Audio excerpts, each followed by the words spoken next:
temmet il-kampanja presidenzjali Amerikana u l-poplu tal-Istati Uniti qiegħed jivvota għal min se jkun il-45 President tal-Istati Uniti.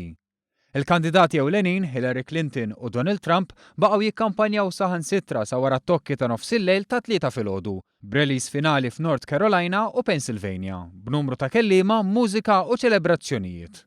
Bla dubju spikka l-appoġġ tal-President attwali Barack Obama għal kandidat Demokratiku Hillary Clinton u kontra l-avversarju ewlieni Donald Trump. Donald Trump is temperamentally unfit to be commander-in-chief. Don't take my word for it. Listen to the Republicans who've refused to support him. Come on, now, talk about it. He lacks a basic understanding of the world, justifies torture, suggests abandoning our allies. Over the weekend, his campaign took away his Twitter account because he's erratic. If his closest advisors don't trust him to tweet, why would any of us trust him with the nuclear code?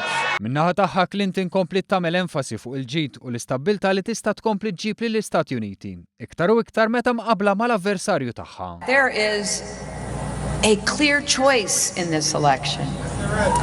A choice between division or unity. Between an economy that works for everyone or only those at the top. Between strong, steady leadership or a loose cannon who could put everything at risk. Minnaħa tiegħu Trump qal li l-Istati Uniti qed jitilfu ħafna xogħol li qed imur barra l-pajjiż, xi ħaġa li wiegħed li se jreġġa' lura, b'vot li jagħti ridni tal-pajjiż lura f'idejn il-poplu. Do you want America to be ruled by the corrupt political class? Or do you want America to be ruled by you, the people? That's what it is, by the people. It's the way it was supposed to have been for a long time. Trump qed jipproponi lilu nnifsu bħala l-kandidat li se jġib il-bidla minn snin ta' korruzzjoni. The corrupt politicians and their special interests have ruled over this country for a very long time. Today is our Independence Day.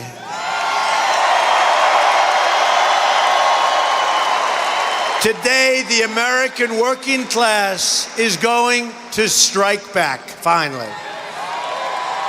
Real change begins with immediately repealing and replacing the disaster known as Obamacare. Però minkejja l-sforzi tiegħu l-aħħar analiżi ta' qabel l-elezzjoni wrew lil Hillary Clinton f'vantaġġ ta' bejn 4 u 5%.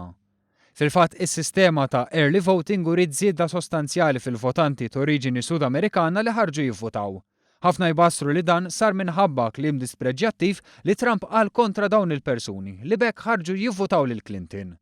Fl-aħħar nett f'diskors imqanqal Barack Obama ħeġġeġ lin-nies biex ilkoll joħorġu jivvotaw għal President li jmiss. Then I'm asking you to work as hard as you can this one last day to elect, my fellow Americans, this fighter, this stateswoman, this mother, this grandmother, this patriot, our next president of the United States of America, Hillary Clinton.